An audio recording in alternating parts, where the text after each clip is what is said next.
David Martins, ele vai trazer mais informações sobre a Operação Argos, que desarticulou uma quadrilha de narcotráfico com atuação em 4 estados, inclusive a Paraíba, de onde era o líder desse grupo que foi preso lá em São Paulo.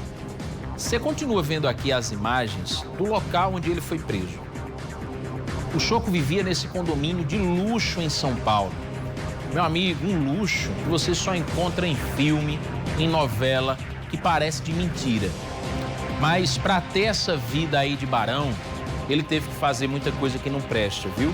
Comandar um grupo que atuava no narcotráfico aqui na Paraíba, no Ceará, no Rio Grande do Norte e no estado de São Paulo, onde ele estava morando, vivendo, como se não cometesse nenhum crime, como se não tivesse fazendo nada de errado. Além dele, outros integrantes do grupo foram presos.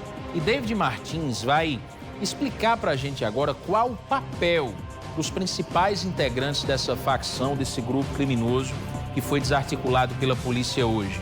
David. Danilo, um esquema engenhoso para poder fazer com que esse dinheiro não fosse identificado pela polícia. E que tinha como o líder, como o principal cabeça desse negócio, o Jamilton Alves Franco, o Chocó. Esse sujeito, ele é da Paraíba, ele é natural de Cajazeiras, mas ainda quando era adolescente, ele foi para São Paulo.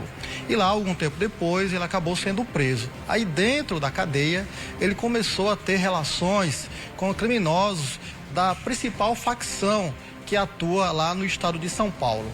A partir daí, ele se tornou o principal fornecedor de drogas para a região Nordeste. E com esses valores que ele arrecadava, ele vivia em condomínios de alto padrão lá em São Paulo e ostentava uma vida de luxo lá no estado de São Paulo. Agora, para que esse esquema funcionasse, ele contava com colaboradores importantes. E aqui eu vou elencar 2 pessoas. Uma ex-bancária, a Giovana Parafati, ela com conhecimento no mundo financeiro, ela fazia a lavagem de dinheiro, a maior parte da lavagem de dinheiro dessa organização criminosa. Segundo a polícia, ela movimentou mais de 15 milhões de reais nos últimos meses e esses valores eram empregados na compra de veículos esses de alto padrão, que depois eram colocados para ser vendidos em concessionárias, inclusive concessionárias que não existiam. Eram apenas empresas de fachada. A outra pessoa importante nesse esquema criminoso era uma médica, a Nayara Batistello. Ela é formada na Bolívia e ela morava no Mato Grosso, um ponto estratégico para o tráfico de drogas. Ela facilitava a entrada de drogas no país e ela também fazia a distribuição de valores para outros integrantes da organização. Ela também abriu empresas fantasmas para a lavagem de dinheiro. E a polícia identificou que ela movimentou, nos últimos 29 meses, o valor de 10 milhões e 900 mil reais. Agora, a arquitetura dessa organização criminosa tinham 2 núcleos importantes. Um em São Paulo, que era considerado o núcleo estratégico, financeiro e logístico, com 12 integrantes, e o núcleo da Paraíba, que tinha aí 28 integrantes e eles cuidavam da questão do varejo, ou seja, da distribuição do entorpecente aqui na região da Paraíba, de Pernambuco e também do Ceará.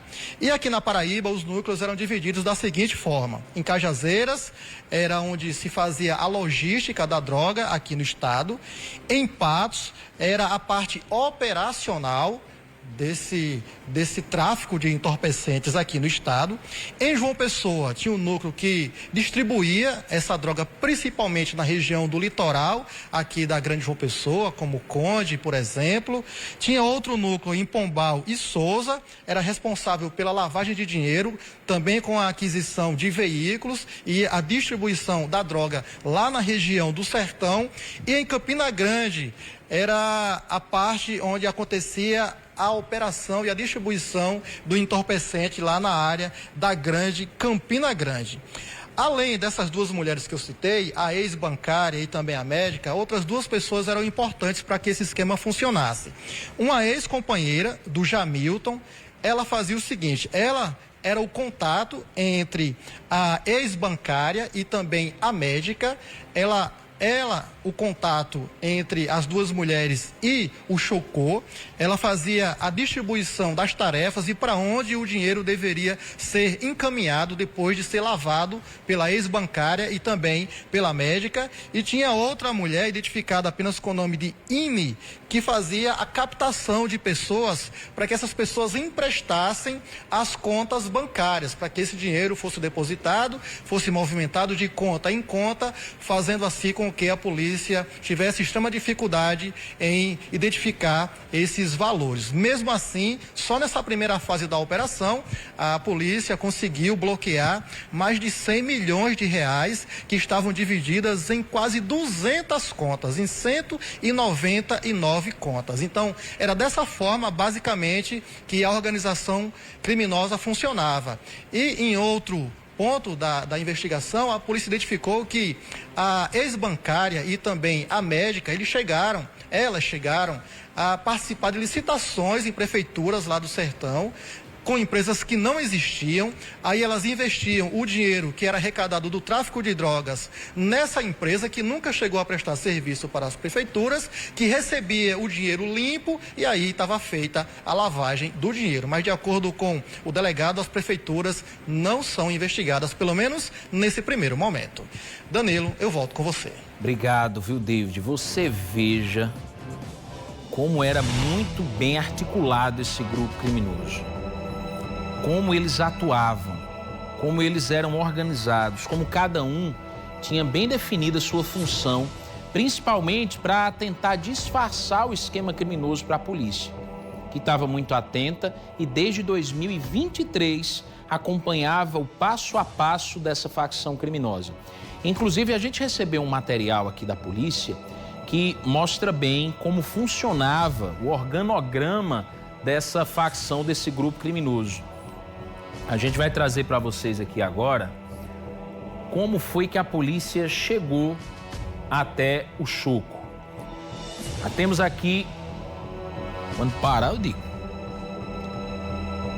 É esse? Eu quero colocar aqui para eu poder dizer alguma coisa. Se ficar passando... Que é isso?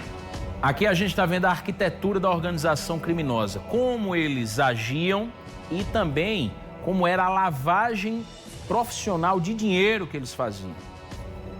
Foram 40 integrantes identificados.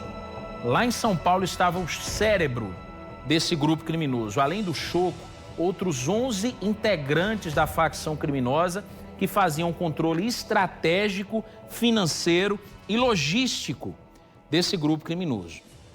Aqui na Paraíba, a polícia disse que estava o corpo desse grupo criminoso, com capilaridade territorial, varejo e arrecadação bruta. Ou seja, aqui eles dominavam territórios no estado da Paraíba, atuavam vendendo as drogas no varejo, vendendo a quem consumia essa droga e fazendo a arrecadação bruta, geral, desse dinheiro a partir da venda de drogas. Eram 28 integrantes aqui na Paraíba. E a rede de distribuição dessa droga, que vinha lá de São Paulo para cá, e aqui da Paraíba o dinheiro voltava para São Paulo, era com 12 membros em Cajazeiras, onde ficava a base do grupo criminoso.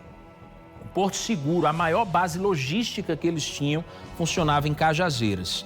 Eles também tinham integrantes em Pombal, em Souza, com a lavagem de dinheiro através de lojas automotivas e distribuição de drogas no Alto Sertão. Em Patos, o consórcio operacional, através de 2 pessoas que estavam lá onde funcionava o Hub do Sertão. Meu amigo era organizado.